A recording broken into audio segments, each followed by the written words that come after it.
বলছিলাম যে অভিষেক বন্দ্যোপাধ্যায় তার ভার্চুয়াল বৈঠক আজ ছিল, আর এই বৈঠক থেকেই ফের একবার বিজেপিকে নিশানা করলেন তৃণমূল সাংসদ। তিনি বলেছেন যে বিজেপির তরফ থেকে বলা হচ্ছে যে 1 কোটি নাম বাদ যাবে, একটাও নাম বাদ দিয়ে দেখা কত বড় নেতা তখন জানা যাবে।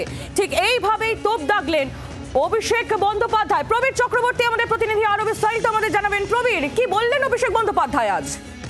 দেখো, আজকে আবারও কার্যত নির্বাচন কমিশনের বিরুদ্ধে সরব হয়েছেন অভিষেক বন্দ্যোপাধ্যায় এসআইআর নিয়ে, যে বিজেপিকে সুবিধা পাইয়ে দিতে বিজেপির হয়ে কাজ করছে নির্বাচন কমিশন। ভুয়ো ভোটার দোকানে থেকে চেষ্টা করা, জেনুইন ভোটার বাদ দিয়ে দেওয়া, সমস্ত কিছু কাজ কিন্তু নির্বাচন কমিশন করছে। এবং পাশাপাশি বিএলওদের ভূমিকা নিয়েও কিন্তু আজকে প্রশ্ন তুলেছেন অভিষেক বন্দ্যোপাধ্যায়। যে সমস্ত বিএলও কাজ করছেন তারা অর্ধেক, বেশিরভাগ বিএলওই সিপিএম এর লোক। এদের রন্ধে রন্ধে সিপিএম, এই আজকে অভিযোগ করতে শোনা গেছে অভিষেক বন্দ্যোপাধ্যায়কে। সুতরাং বিএলওদের থেকে সাবধান থাকতে বলেছেন বুথ লেভেল এজেন্টদের দলের।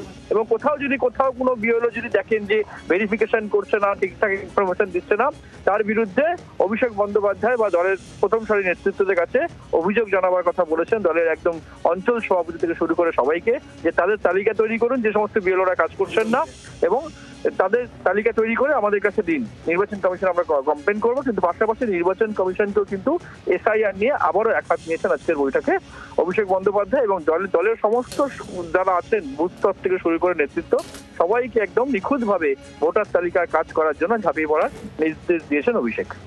ধন্যবাদ প্রবীর। প্রবীর চক্রবর্তী আমাদের প্রতিনিধি ছিলেন আমাদের সঙ্গে টেলিফোন লাইনে। আর শুধুমাত্র অভিষেক বন্দ্যোপাধ্যায় নয়, তৃণমূল সুপ্রিমো মমতা বন্দ্যোপাধ্যায় তিনিও কিন্তু আজ কেন্দ্রের বিরুদ্ধে নিজের ক্ষোভ উগরে দিয়েছেন। ফের একবার এসআইআর নিয়ে এবং বাংলা ভাষা ইস্যুতে কেন্দ্রের বিরুদ্ধে ক্ষোভ উগরে দিলেন তৃণমূল সুপ্রিমো মমতা বন্দ্যোপাধ্যায়। আপনারা জানেন ঘাটাল গিয়েছেন মুখ্যমন্ত্রী, আর এই ঘাটাল সফরেই ফের একবার এসআইআর এবং বাংলা ভাষা ইস্যুতে কেন্দ্রকে তোপ দাগলেন তৃণমূল সুপ্রিমো রাজ্যের মুখ্যমন্ত্রী মমতা বন্দ্যোপাধ্যায়। আর এত বড় সাহস বলছে বাংলা বলে কোনো ভাষাই নেই, যে বাংলা ভাষা স্বাধীনতার জন্ম দেয়, যে বাংলা ভাষা জাতীয় নবজাগরণের জন্ম দেয়, যে বাংলা দেশকে স্বাধীন করে, যে বাংলা সারা পৃথিবীতে পরিচয় আর সারা এশিয়াতে দ্বিতীয়।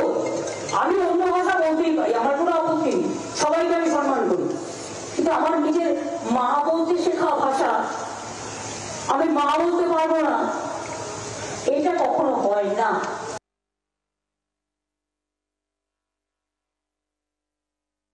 এসআরের নামে, স্পেশাল ডিভিশনের নামে এনআরসি করার একটা প্ল্যান চলছে।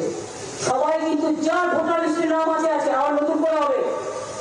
এমন কেউ যেন বাকি না থাকেন যে ভোটার লিস্টের নাম তুলবেন না, প্রত্যেকে নাম তুলবে।